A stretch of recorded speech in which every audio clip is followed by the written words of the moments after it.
Hi, I'm Mina. And I'm Yules. Thanks for tuning in to Artificially Informed. Welcome to the deep dive. Our mission, well, it's direct, and it's always the same. We take this huge stack of complex global sources, everything from cutting-edge cellular neuroscience to really high-stakes geopolitical flashpoints, shifts in global commerce, and we synthesize it. Yeah. We pull out the most crucial, sometimes surprising, and always essential knowledge. And we do it specifically for you, the learner.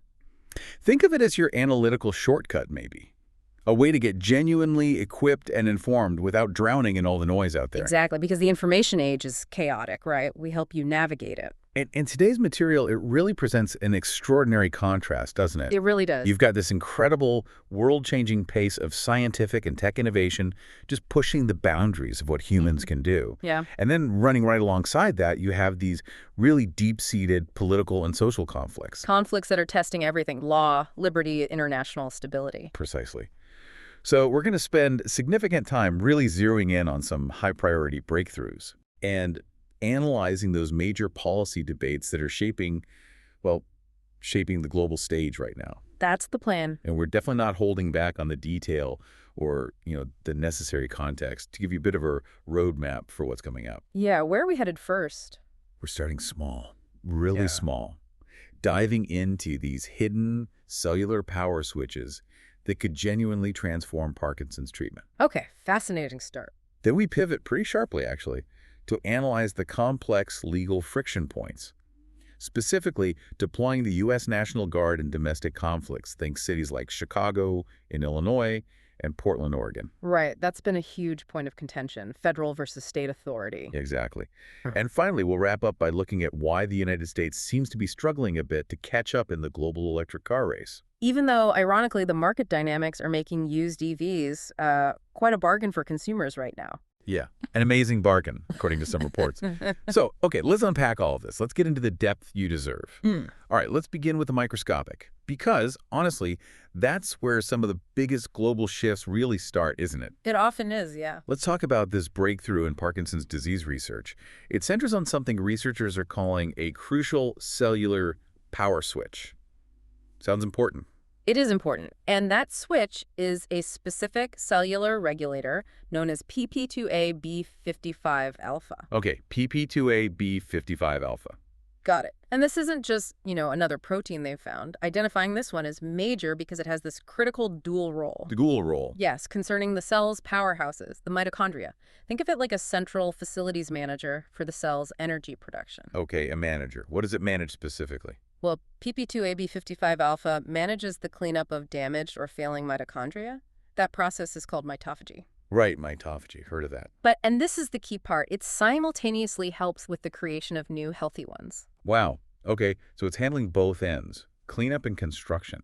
That sounds like a really elegant, sort of holistic maintenance system. It is elegant. And managing both sides of that coin, destruction and creation, why is that so pivotal for treating something like Parkinson's disease? Yeah, why is that the key? Well, because a core issue in Parkinson's, and actually in a whole spectrum of other neurodegenerative and mitochondrial diseases, is the sustained mitochondrial dysfunction. Things just aren't working right at the energy level. Right, the power plants are failing. Exactly. And current treatments, they often focus on things like dopamine replacement. That helps with the symptoms of the neurons dying. But not the root cause. Precisely. PP2A-B55 alpha, however, seems to address the cause. Yeah. In Parkinson's models, researchers found that when they actively reduced the expression of this protein, basically turned it down a notch, it led to noticeable improvements in the overall symptoms. And crucially, it restored that necessary balance of mitochondrial health. The cleanup and creation process got back on track. Okay, so if you can just dial down this regulator a bit, you allow the system to kind of self-correct, to eliminate the toxic waste, the damaged mitochondria that are contributing to killing the neurons. That seems to be the mechanism, yes. The implication there, as our sources state, it sounds enormous. We might have a new targeted therapeutic strategy that addresses the core mitochondrial breakdown. Which could potentially slow the progression of the disease itself, rather than just masking or managing the symptoms that result from it. That's a huge shift, moving the focus from, palliative care towards actual disease modification. Exactly. That's really the holy grail for these kinds of conditions, the ones rooted in cellular infrastructure failure. And that category, it also includes certain cancers, too. Okay, that was about managing cellular death and cleanup. Now let's look at a new discovery about how cancer cells survive when they're under intense physical pressure. Turns out they have this incredibly dynamic emergency energy plan. They absolutely do. And this finding, it really transforms our previous understanding of cellular metabolism in tumors, which was maybe a bit static. Right, we knew they were resilient, but this sounds different. It is. We've known cancer cells are hyper-resilient, but new research details a specific mechanism they use to resist physical stress, like being compressed inside a dense, solid tumor mass. Compressed, so literally squeezed. Literally squeezed. And when this mechanical compression happens, the cell kicks off this rapid, stress-induced process. The mitochondria mobilize. They actually move. Wait, mitochondria physically move within the cell? They rush straight to the nucleus of the cell. Why? What's the purpose of this sudden relocation, this rush trip to the nucleus? It's driven by necessity. They're responding to physical mechanosensing. They sense the squeeze, the stress, and it signals imminent damage. Okay. Their goal: to boost the energy supply, specifically ATP, adenosine triphosphate, right where it's needed most urgently, the nucleus. Because the nucleus needs energy for high-stakes, energy-intensive functions like DNA repair, which is constantly needed when a cell is under duress, facing replication failure, trying not to die from the pressure. Wow. These structures, the mitochondria gathered around the nucleus, they're now being called NAMES. That stands for nuclear-associated mitochondria. NAMES, nuclear-associated mitochondria. So that's the cell's ultimate panic mode response, creating an on-demand energy fortress right around its core mission control, basically, to survive and keep replicating. That's a good way to put it. And what makes this finding so powerful, what really validates it, is that these NAME structures, they haven't just been seen in lab cultures. They've actually been found in patient tumor biopsies. Oh, wow. So this isn't just a lab phenomenon. No, it confirms this dynamic emergency response is a genuine survival mechanism that established cancers use in real patients. Which means? It means that maybe just targeting the traditional metabolic pathways isn't enough.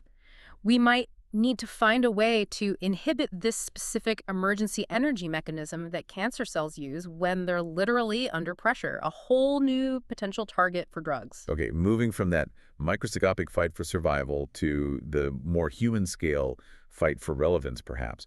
Let's look at the evolution of artificial intelligence, AI, device design. Right. And there's a real contrast here, too, isn't there? You've got this very conceptual, almost futuristic vision on one hand. And then incredibly practical, compassionate technology on the other. Let's start with the conceptual, maybe the high-stakes challenge first. Sure. We've got this widely reported collaboration between OpenAI, the AI software leader. ChatGPT, folks. Right. And the design visionary Jony Ive, who used to be Apple's chief design officer. A big name in design. Huge. They're working on what sounds like a revolutionary device. Palm-sized, screenless AI device. Screenless. Yeah. So no visuals at all. Apparently not. The goal is to fundamentally redefine how we interact with AI, moving entirely beyond traditional interfaces, screens, keyboards, and relying purely on voice and presumably some clever physical design. That sounds incredibly ambitious. Rooted in form factor and abstraction. Maybe overly ambitious, given the technical hurdles involved? Well, the timeline you hear is already uncertain. They're targeting 2026, but yeah. What are the hurdles? What makes it so hard? They're formidable. Think about it. Integrating advanced generative AI features into physical hardware that's voice-activated only. Right. That feels intuitive, functions reliably, and doesn't require any visual feedback. That's maybe the ultimate design challenge. You'd need perfect natural language processing. Perfect NLP, predictive intelligence, making sure the physical device itself gives you adequate feedback without a screen. It's incredibly complex. The technical failures could easily swamp the design elegance, Yeah, I can see that. Now let's contrast that high concept project, this struggle to reinvent the interface, with the immediate tangible human impact we're seeing in Hong Kong with assistive technology. Right. This is the work of Lamia Shreyaraman. She's the co-founder of a company called Seeker. Seeker, okay. And she's developed an AI-powered wearable device specifically for visually impaired individuals. It's quite different. How does it work? It's a compact body cam, basically. Clips onto your clothing. And the design really prioritizes user dignity. It consciously avoids those bulky, obvious devices you sometimes saw in the past. That's important. Very. It's a fantastic example of AI solving a specific, real-world human problem right now. And the key feature is its accuracy, right? Yep. Describing the surroundings in real time. Exactly. It boasts a remarkable 95% accuracy rate. It describes the immediate surroundings, obstacles, the general environment, all in real time to the user via audio. 95%. That's impressive. And what makes it even more compelling is the story behind it. This innovation was deeply personal for her. It was inspired by her own father's vision loss. So this project, it really serves as this powerful counterpoint to the perhaps more abstract struggles of the tech giants. It proves that focused, empathetic AI development can deliver profound social benefits immediately. Okay, shifting gears on AI again, but staying with the human element. Let's look at the cultural anxieties surrounding it, specifically among young Chinese writers encountering these sophisticated AI tools like one called DeepSeek. Yeah, there's a definite dual perspective here. Our sources really captured this tension perfectly. What's the main worry? On one side, the anxiety is palpable. You hear concerns about the potential for widespread plagiarism, obviously, Right. but also about the erosion of originality and just what this means for the overall effectiveness and the value of their craft. Their writing. Your established authors seeing this too? Yes, some established, even award-winning authors have noted this growing sense of, well, panic and displacement among their younger peers. They're worried about being replaced or devalued. But are they still using these tools? Despite the anxiety. Some are, yes. Yeah. Cautiously, perhaps. Adoption is still happening. What for? What are the practical uses they're finding? Mostly efficiency, it seems. Some authors are embracing AI for things like doing detailed research much faster or brainstorming new creative angles for a story. Like an assistant. Exactly, like a powerful research assistant. Or even for editing the more mechanical aspects of prose. Grammar checks, style suggestions. So it's a tool, but a potentially dangerous one in their eyes. That's the dichotomy. And it exists even as the Chinese government has actually implemented policies requiring the labeling of AI-generated content. Oh, they require labeling. That sounds like a step towards transparency. It does sound good on the surface, but there's a weakness, a potential loophole. What's that? The sources note a crucial legal weakness. The intellectual property, the IP protections for AI-generated works, they remain really vague and weak. So if a tool like DeepSeek helps write a best-selling novel, who owns the copyright? Exactly. Is it the user who prompted it? Is it the AI company? Or does the work fall into the public domain? That lack of clarity must be fueling the plagiarism anxiety? Absolutely. It means the rapid adoption of the tool is kind of outrunning the legal and ethical framework around ownership and originality. Big questions remain unanswered. Okay, from AI writing anxiety to, well, astrophysics. Let's look briefly at the biggest picture imaginable. The actual start of the universe. The very beginning. And then we'll bring it right back down to the business of space, closer to home, with DARPA's plan for a lunar economy. Sounds good. Cosmic history first. Right, so this research, it's revealed more about how the universe transitioned from primordial darkness into light. A pivotal moment known as the dawn of time, or the epoch of reionization. Reionization, that's when things lit up, basically. Yeah. Exactly. This transformation, they've pinned it down now, occurred roughly 400 million years after the Big Bang. 400 million years, still early days, cosmically speaking. Very early. And it was marked by the emergence of the very first stars and the first galaxies. And they were blasting out radiation. Yes, that's the key. Before that, the universe was filled with neutral hydrogen gas, which was opaque to light, like a thick fog. Okay. These first stars and galaxies blasted that hydrogen fog with intense radiation, ionizing it, essentially making the universe transparent to light, letting the light shine through. That level of timing precision, 400 billion years after the Big Bang, for something that happened billions of years ago. That's astounding. How did they figure that out? It took incredibly advanced astronomical simulations combined with observations from facilities like the Hubble Space Telescope and others. So looking at the oldest light?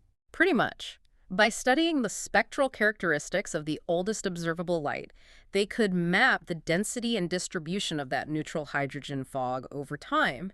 And from that, they could calculate the energy needed from those first stars and galaxies to burn off the fog to reionize the cosmos. And understanding that transition is important because... But understanding this reionization epoch is Absolutely essential for comprehending how galaxies and the large-scale structure of the universe, the cosmic web we see today, formed afterward. It sets the stage for everything that followed. Which brings us, maybe not 400 million years, but certainly down to Earth's most immediate celestial neighbor, the Moon. Back to the moon. With the Defense Advanced Research Projects Agency, or DARPA, they just released a new field guide for jumpstarting industrial activity up there. Yeah, DARPA's focus, as laid out in this roadmap, it really signals a shift, moving the moon from just being a destination for flags and footprints and science experiments into potentially a viable economic zone. An economic zone on the Moon. What does that entail? They envision things like resource extraction mining, basically, setting up permanent scientific research bases,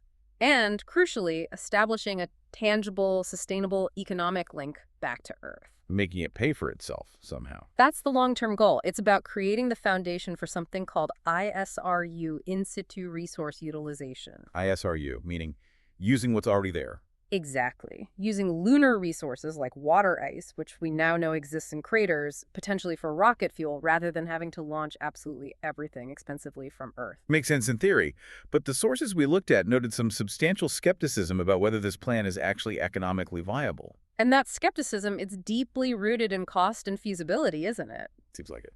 Launch costs, while coming down slightly with reusable rockets, are still astronomical. Pun intended, I guess. Light chuckle. And the infrastructure required on the moon itself. Think heavy robotics, complex power systems, life support if humans are involved long-term. It's monumental. So who pays for that initial setup? That's the multi-billion, maybe trillion-dollar question. It is. DARPA's roadmap encourages private sector investment, absolutely. But the projected return on investment, the ROI timeline, we're talking decades, not years. Decades. So many experts are questioning whether the immediate payoff from lunar resources, whatever they might be, actually outweighs that massive initial investment and the huge logistical costs, especially compared to maybe developing Earth-based resource alternatives or recycling more effectively down here. It's a big gamble. We absolutely must pivot now, back to the planet we currently inhabit, starting with the stark, really unvarnished reality of climate change. Specifically, the accelerated rate of global glacier retreat. Yeah, the visual evidence here as well. It's compelling and deeply troubling. The source images, the before and after photos, they're often shocking, aren't they? Showing these massive bodies of ice just vanishing within a single human lifetime. Exactly. The photographic evidence, the satellite data, it all reveals an unprecedented rate of global glacier melting.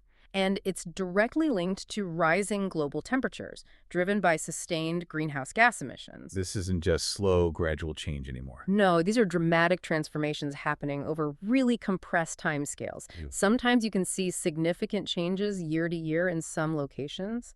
And the consequences, they ripple across pretty much every ecosystem, reaching far beyond just rising sea levels. Right. Precisely. Sea level rise gets a lot of attention, understandably, as it's the most immediate threat to coastal populations. But we also see severe impacts on freshwater sources globally. Glaciers act as these natural reservoirs, you know? Like water towers. Exactly. They provide critical meltwater for agriculture, for drinking water, especially in regions like the Andes in South America or the Himalayas in Asia. So their disappearance threatens food security. Food security, water security, regional stability. Furthermore, losing glaciers alters local weather patterns, and it threatens the unique biodiversity of the plants and animals that rely on those cold, stable environments. The urgency sounds terrifying. What's the consensus from the sources regarding the timeline? How bad could it get? How quickly? The consensus is pretty bleak, unfortunately. Scientists fear that if current greenhouse gas emission trends continue unabated, many of the world's smaller, non-polar glaciers, the ones many communities rely on directly, could vanish entirely within just a few decades. Decades? It's a visual, undeniable testament to the global environmental crisis and the speed at which it's progressing. Hard to ignore those pictures. It really is. Yeah. And it highlights this crisis where we also have to constantly balance our technological needs against environmental health. Which brings us to the extremely controversial and seemingly imminent topic of deep-sea mining. Yes. This is a classic example of what you might call an unseen peril, driven largely by the demand for modern technology. Unseen because it's happening miles under the ocean surface. Exactly. And research, like a study from the University of Hawaii at Manoa, indicates that planned deep-sea mining operations pose a significant threat to over 30 species of sharks, rays, and ghost sharks. 30 species? Yes, and many of these are already classified as threatened or endangered even before we start mining near them. Okay, remind us, why do we apparently need to mine the deep sea? What's down there that we want? We want the metals, specifically things like nickel, copper, manganese, and cobalt. They're found in these things called polymetallic nodules, which are scattered across parts of the deep seabed. Nodules, like potato-sized rocks full of metal. Pretty much, yeah. And these metals are essential components for modern technologies like lithium-ion batteries for electric cars, smartphones, grid storage, and other green energy technologies. So there's the contradiction right there. We need to mine the ocean floor for metals required for the green transition away from fossil fuels. That's the core dilemma. We're potentially damaging one crucial environment to save another, or at least to enable the technologies we think will save another. And how exactly does the mining process threaten these deep-sea sharks and rays? What's the mechanism of harm? The process involves using massive machinery, essentially like giant underwater vacuums or tractors, to scrape or collect these nodules from the seafloor, Disrupting everything down there. completely disrupting the seafloor habitat itself. But maybe even worse, it generates these vast sediment plumes, clouds of fine mud and debris that can travel for miles underwater. And these plumes. They essentially smother filter-feeding organisms on the seafloor, clogging their systems. And they destroy or degrade the critical spawning grounds and nourishment habitats that these deep-sea species rely on. Especially species that don't reproduce quickly. Exactly. For species like many deep-sea sharks, which grow slowly and have very few offspring, the recovery time from this kind of large-scale habitat destruction is effectively near zero. They might never recover in disturbed areas. So it's a direct conflict between our demand for modern metals and preserving the integrity of these deep-sea ecosystems. Raises profound ethical questions about our environmental trade-offs, doesn't it? It really does. How do we balance progress with preservation, especially in environments we barely understand? This environmental conflict, this tension, it leads perfectly into a growing movement that's trying to resolve this kind of balance legally, the push for the rights of nature. Yes, this is a fascinating and potentially transformative legal movement. It's championed by ecologists like Gillian T. Davies, among others. And the core idea is? The core idea is advocating for granting ecosystems, rivers, forests, mountains, wetlands legal standing, giving them rights akin to those we currently afford to humans or even corporations. Giving nature legal rights. So a river could technically sue someone. Potentially, yes, or have legal guardians sue on its behalf to protect its right to flow freely or be unpolluted. Davies specifically emphasizes wetlands in her work. Why wetlands? What makes them so important in this context? Because wetlands are crucial, yet often completely overlooked environmental assets. They are incredibly powerful carbon sinks soaking up CO2. They're vital biodiversity reservoirs. Sure. Yet, globally, they're disappearing 3 times faster than forests. 3 times faster. Why are they so vulnerable? A lot of it is tied directly to the history of Western law and development practices. How so? Well, the current Western legal framework largely categorizes nature as property. It's a resource to be owned, managed, exploited. That framework simply isn't working effectively for environmental protection in many cases. Right. If you own the wetland, you can drain it. Exactly. Davies points out that the historical practice of draining wetlands, often for agriculture or development, dates back centuries, and modern property laws often still facilitate their destruction rather than mandating their protection.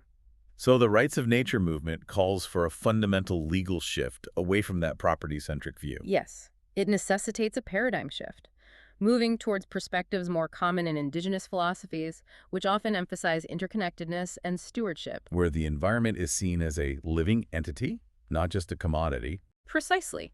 Some places are already doing this. Ecuador, for example, recognized the rights of nature, Pachamama, in its constitution back in 2008. This gives ecosystems legal standing to be defended in court. That's groundbreaking. Could that happen in places like the US or UK? It's much harder in highly industrialized nations where property rights are so deeply embedded, often constitutionally. There are significant legal obstacles. But this movement provides a crucial alternative framework.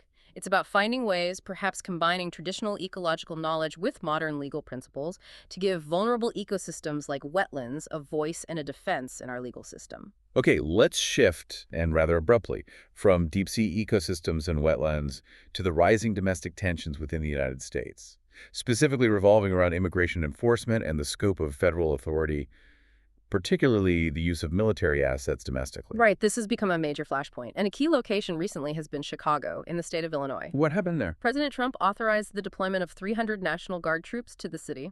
National Guard troops in Chicago. For what purpose? Officially, to assist federal agencies like Immigration and Customs Enforcement, ICE, and Customs and Border Protection, CBP, with immigration enforcement and deportation campaigns. This came amid significant ongoing protests against heightened immigration measures. And the state governor wasn't happy. No. Illinois Governor J.B. Pritzker objected immediately and very strongly. He called it a gross overreach of federal power, deploying state guard troops for federal immigration tasks without his consent. And this deployment happened right after a particularly violent confrontation, didn't it? That's correct. Tensions were already incredibly high on Chicago's southwest side because Border Patrol agents had shot a woman during a confrontation. Shot her. What were the circumstances? Federal authorities stated that the woman allegedly used her vehicle to ram a Department of Homeland Security, or DHS, vehicle during a protest or related incident, prompting the agents to open fire. Okay, that sounds incredibly fraught. Absolutely. And that incident obviously fueled the protests further, but it also dramatically heightened the friction between federal law enforcement operating in the city and local authorities, including the governor, who felt the federal presence was destabilizing and provocative. The core legal issue here seems to be the extent of federal power, right? Especially given things like the Posse Comitatus Act. Exactly. The Posse Comitatus Act generally bars the use of the federal military for domestic law enforcement purposes. But the National Guard is complicated. It has state and federal roles.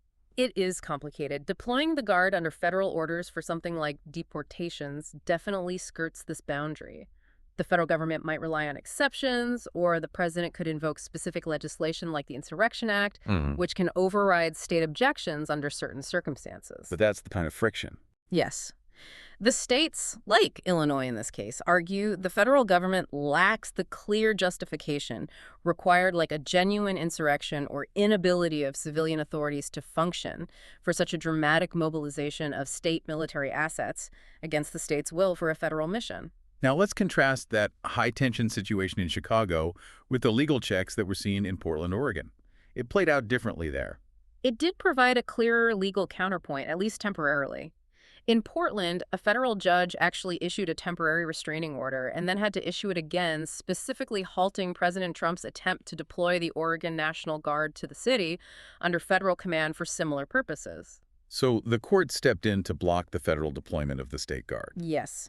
Now, federal officers from agencies like ICE and DHS were still present and responding to protests, particularly outside the ICE facility there. They used crowd control measures, made arrests, but the judge's order specifically stopped the federalization and deployment of the state's National Guard troops without state consent for that particular mission. So that court order signaled a significant check, at least in that jurisdiction, on the executive branch's authority in this specific area. It did. It highlights this defining debate that's ongoing. Federal versus state sovereignty, and what constitutes the appropriate use of military assets, even state-controlled ones under federal command for civilian law enforcement functions within the U.S. Big constitutional questions. Speaking of escalating political conflict, let's turn to the controversy surrounding the Anti-Defamation League, the ADL. They're a long-standing civil rights and Jewish advocacy group, but they're facing intense blowback now, particularly from the right wing of the U.S. political spectrum. That's right. The immediate spark for the latest round of controversy was when the ADL added Charlie Kirk's conservative organization, Turning Point USA, to its online extremism database. Turning Point USA, that's a pretty high-profile group on the right. Why did the ADL add them? The ADL cited specific rhetoric and actions by the group's leadership, which they deemed met their criteria for inclusion related to extremism or hate speech. And the fallout was immediate. Immediate and severe. Most notably, the director of the FBI, Kash Patel, publicly announced that the agency would cut ties with the ADL. The FBI cutting ties with the ADL. That's huge. What was their reasoning? Director Patel accused the ADL of operating essentially as a political front group, rather than fulfilling its historical mission as an impartial watchdog organization against hate. He suggested their listing of Turning Point was politically motivated. So the ADL is facing really serious political scrutiny from the right for listing a conservative group. But you mentioned nuances. Is it just the right criticizing them? Well, the nuance is that the ADL is actually facing something of a credibility crisis from both sides of the political spectrum in different ways. How so? While the right attacks its motivations for listing conservative groups like Turning Point, the ADL is simultaneously facing criticism from some on the left and even from parts of the Jewish community itself. Criticism from the left and within the Jewish community. About what? This criticism often centers on the ADL's increasingly assertive stance in attempting to equate anti-Zionism. That is, criticism of the political ideology of Zionism or the policies of the State of Israel with anti-Semitism, which is hatred of Jewish people. Ah, the anti-Zionism versus anti-Semitism debate. Exactly. Critics from this side argue the ADL sometimes holds a specific pro-Israel policy bias that alienates people who are critical of certain Israeli government actions but stand firmly against any form of anti-Jewish sentiment or prejudice. So they're getting hit from both directions.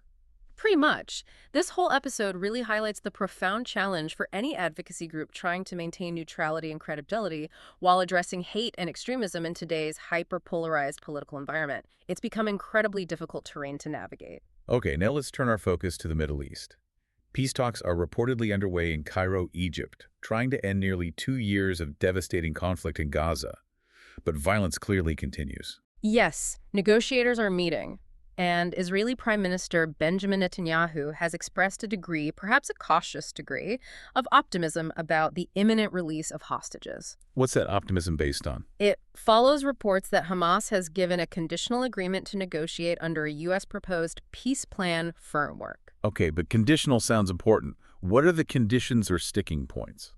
Well, the optimism has to be deeply tempered. Firstly, by the reality that Hamas has specifically refused to agree to disarmament as part of any deal that's a huge obstacle. Right. And secondly, reports continue to emerge, including from aid groups on the ground, that Israeli forces are still conducting operations, sometimes targeting areas previously designated as safe zones within Gaza. That obviously complicates any genuine ceasefire effort immensely. And the U.S. peace plan itself, the one proposed under the Trump administration, the sources we reviewed, offered a pretty robust critique of it, didn't they? They did. Critics argue that this 20-point peace plan is fundamentally flawed because it essentially ignores the deep-rooted historical context of the conflict. What specific historical grievances do they say the plan fails to address? Several key ones. Critics point to the plan's failure to adequately address the final status of East Jerusalem, which Palestinians claim is their capital.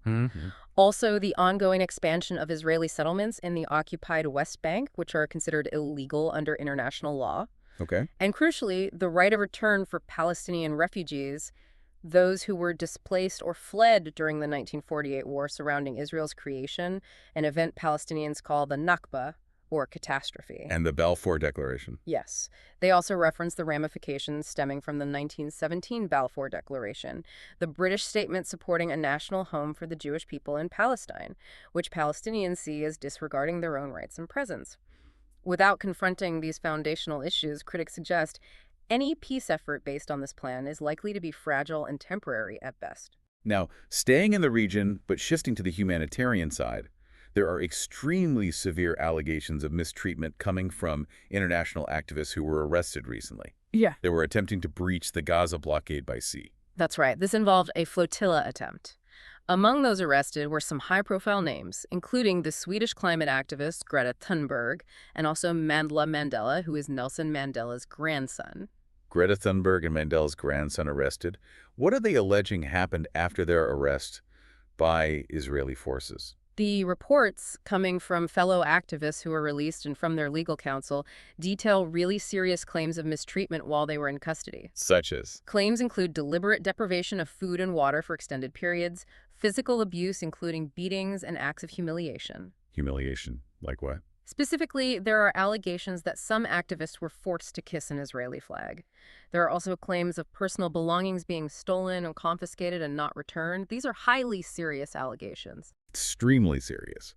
How did the Israeli government respond to these accusations? The Israeli Foreign Ministry categorically refuted the claims, labeling them as brazen lies and asserting that all the activists received appropriate care according to standard procedures. A complete denial. A complete denial from the Foreign Ministry. However, adding another layer to the tension, Israel's national security minister Itamar Ben-Gvir, who is known for his far-right views, actually expressed public pride in the treatment of those activists whom he personally deems supporters of terrorism. Pride in the treatment. That's a stark contrast to the official denial. It is. So you have this stark contradiction between the activists' detailed, specific claims of abuse and humiliation and the official Israeli government dismissal, alongside inflammatory comments from a senior minister. It means the reality of what happened during their detention remains heavily contested and, unsurprisingly, highly politicized. Finally, in this section covering geopolitical flashpoints, let's look at political instability simmering in Eastern Europe, starting with an immediate crisis unfolding in the country of Georgia. Yes, following contentious municipal elections in the capital. Tree-Lacey elections, where the ruling Georgian Dream Party retained control amid opposition claims of fraud. Massive riots erupted. Riots in Tree-Lacey. Was it violent? Yes, reports indicate significant violence. Several opposition figures were arrested. One notable figure was Pata Bertuladze, who is actually a famous opera singer turned politician. An opera singer arrested. What was he charged with? He was reportedly charged after calling for his supporters to seize power. This led to violent clashes between protesters and police, and even an attempt by some demonstrators to storm the presidential residence. That sounds like a dramatic escalation rooted in deep political suspicion and anger over the election results. What was the government's response beyond making arrests? The prime minister, Irakli Kobakidze, immediately vowed a severe crackdown on the unrest. But crucially, he didn't just blame domestic opposition. Oh, who else did he blame? He explicitly attributed the unrest to foreign intelligence interference.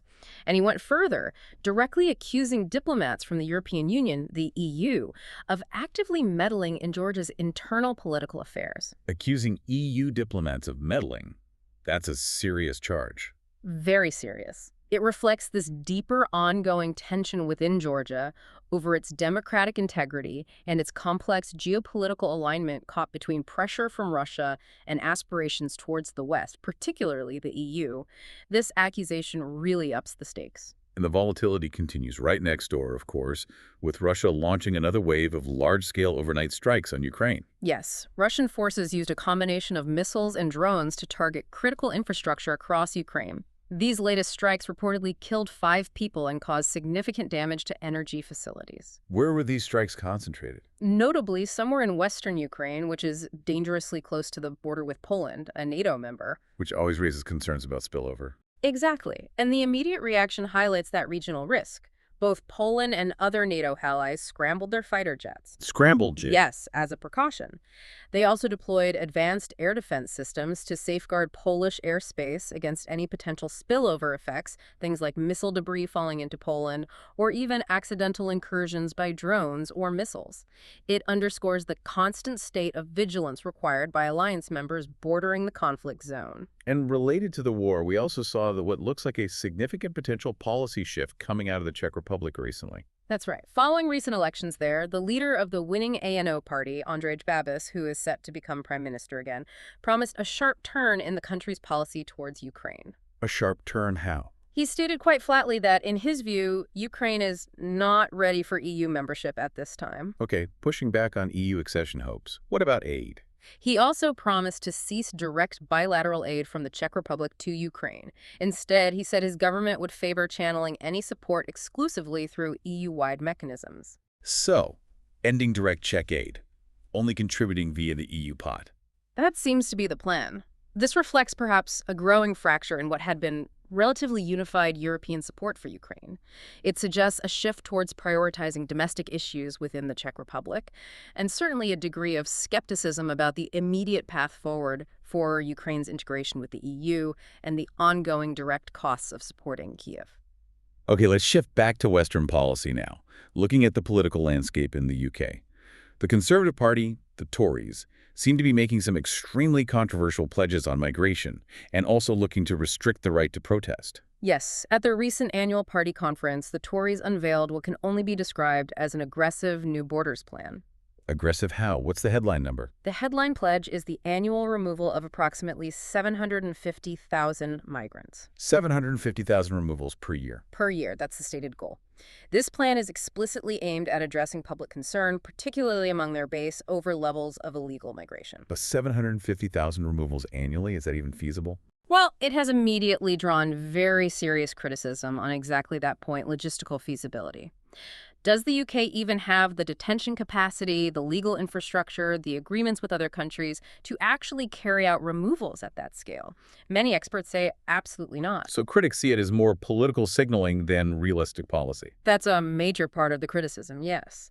Along with serious concerns about the potential humanitarian consequences of attempting such a massive, rapid removal program, the feasibility and the ethics are both being heavily questioned. And related perhaps to managing public reaction or unrest, the UK government is also proposing new powers for the police regarding protests. That's right.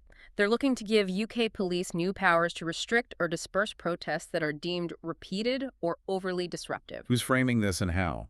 The Home Secretary, Shabana Mahmood, has framed this as a necessary measure to balance rights. She clarified importantly that this is not intended as a complete ban on peaceful assembly, Okay, not a ban, but necessary restrictions, in the government's view, intended to maintain public order and prevent what they see as undue disruption to daily life. They've particularly cited recent environmental protests like Just Stop Oil or economic protests that have caused extensive public disruption through roadblocks and other tactics. but giving police more power to restrict protests, even repeated ones, raises fundamental questions about civil liberties, doesn't it? Absolutely. Critics argue very strongly that giving police these kinds of expansive, potentially subjective powers creates a chilling effect on free speech. How so? They worry it could deter legitimate protests and disproportionately affect certain groups or causes. It infringes, they argue, upon the fundamental rights to peaceful assembly and free expression, which are cornerstones of democracy. So it's that classic difficult debate. Where exactly do you draw the line? When does the perceived need for public order legitimately supersede the rights of citizens to register dissent through protest? Precisely. It's a highly contentious debate, and finding that balance is proving increasingly difficult in many Western democracies right now. Moving now to public health issues. Let's discuss a really troubling surge in HIV cases reported in the Pacific island nation of Fiji. Yes, Fiji is unfortunately grappling with what health officials are calling one of the fastest growing HIV epidemics globally right now. That's alarming. What's driving this rapid growth? Are they seeing the traditional risk factors? Yes, traditional risk factors are definitely playing a role, things like sharing needles among intravenous drug users, and also chemsex, which is engaging in sexual activity under the influence of drugs, often leading to riskier behaviors. Okay, those are known drivers. But is there anything new or specific to Fiji contributing to this surge? Health officials there have flagged a concerning new behavioral factor, a practice they're referring to locally as Bluetoothing. Bluetoothing, like the technology. What does that mean in this context? In this context, it refers to the practice of sharing intimate photos or videos, often via Bluetooth or other peer-to-peer sharing methods, as a form of social connection or even transaction. Sharing intimate media. How does that link to HIV transmission? Officials believe it's facilitating rapid partner cycling and enabling larger, often anonymous or semi-anonymous, group sex environments. The sharing of images can lead quickly to physical encounters within these networks. Ah, so it's not the technology itself causing HIV, but the specific behavioral changes in social networks it facilitates that are dramatically increasing risk. Precisely. This practice fosters a network dynamic characterized by anonymity and rapid partner turnover, which makes traditional contact tracing and prevention efforts incredibly difficult. What are health officials calling for in response? They're urgently calling for comprehensive strategies. That includes culturally sensitive education campaigns, specifically addressing Bluetoothing, more aggressive public awareness about HIV risks generally, and dramatically increased access to testing and treatment to combat both the growing epidemic and the intense social stigma that still complicates prevention efforts in Fiji. We also have a source discussing what seems like a very timely and probably quite difficult discussion about the adult vaccination dilemma.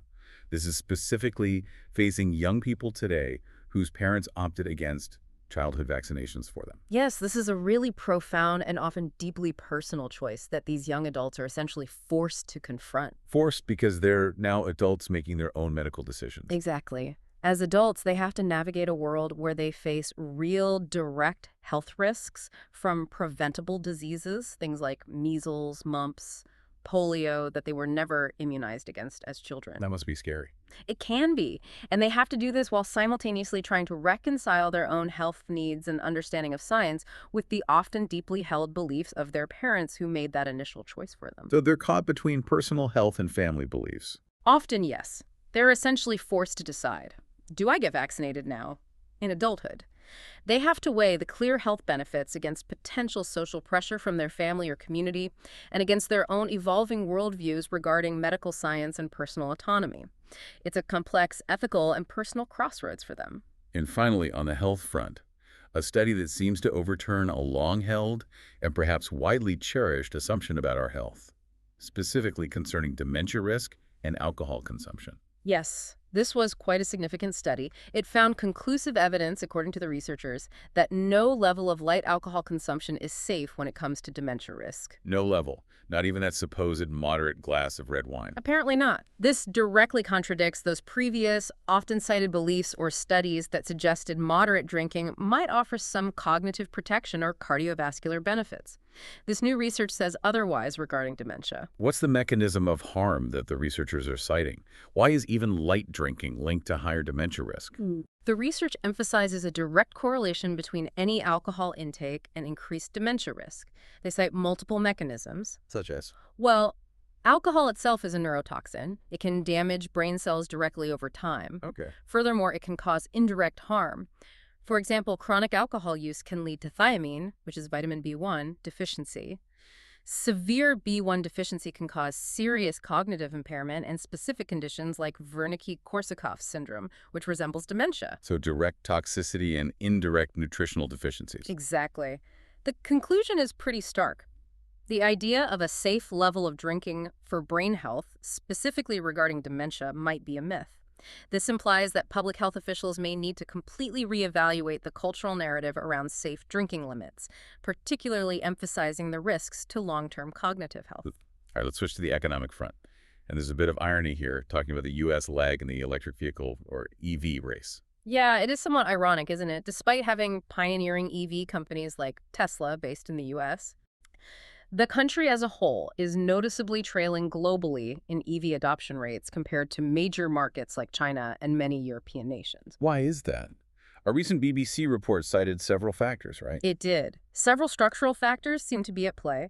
One is inconsistent government incentives. The tax credits and rebates vary wildly from state to state, creating a confusing patchwork for consumers. Okay. Inconsistent policy, but Insufficient and poorly standardized charging infrastructure is another major one. Range anxiety is still real if charging stations are sparse or unreliable or use different plugs. right, the infrastructure challenge. And perhaps most critically, the report pointed to a relatively slow transition by the traditional U.S. automakers, the Big Three in Detroit. They're still heavily invested in and making significant profits from traditional internal combustion engine vehicles like trucks and SUVs. Their shift to EVs has been slower than some global competitors. So it sounds like policy and infrastructure are the main choke points, maybe more so than consumer interest itself. Largely, yes, that seems to be the case. Consumer interest is growing, but these barriers are holding back mass adoption. But there's a silver lining, apparently, especially in the used car market. There is. Other financial reporting indicates that used EVs are actually becoming what they called an amazing bargain for budget-conscious car buyers right now. A bargain.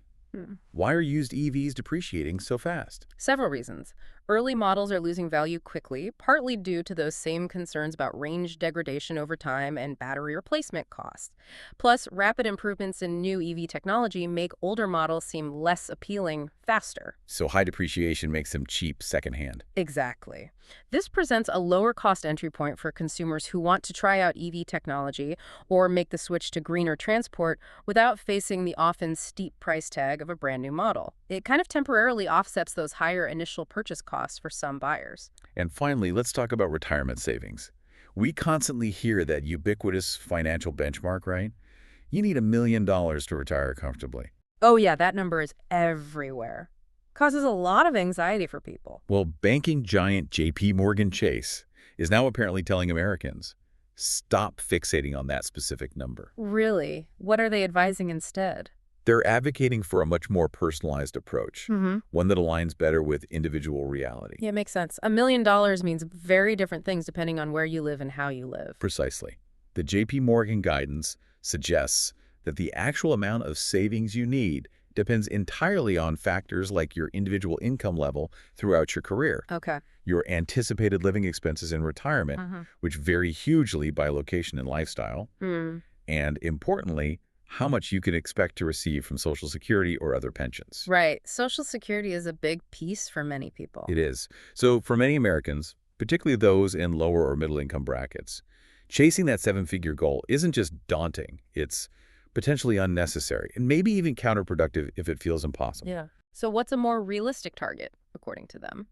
They encourage people to think about targeting a goal based on a multiple of their final salary. For instance, aiming to have saved maybe 10 to 12 times your final annual income by the time you retire. A multiple of salary rather than a fixed large number. Exactly. It allows for much more realistic, personalized retirement planning based on your own earnings and expected needs, rather than an arbitrary, often intimidating universal figure. Wow.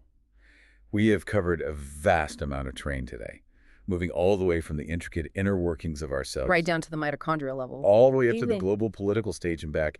We highlighted that critical discovery of the cellular power switch, PP2AB55 alpha, that could genuinely redefine Parkinson's treatment down the line. We analyzed that really complex legal friction surrounding federal versus state authority in the domestic deployment of military assets, specifically the National Guard, in U.S. cities like Chicago, Illinois, and Portland, Oregon. Yeah, that federal-state tension is key.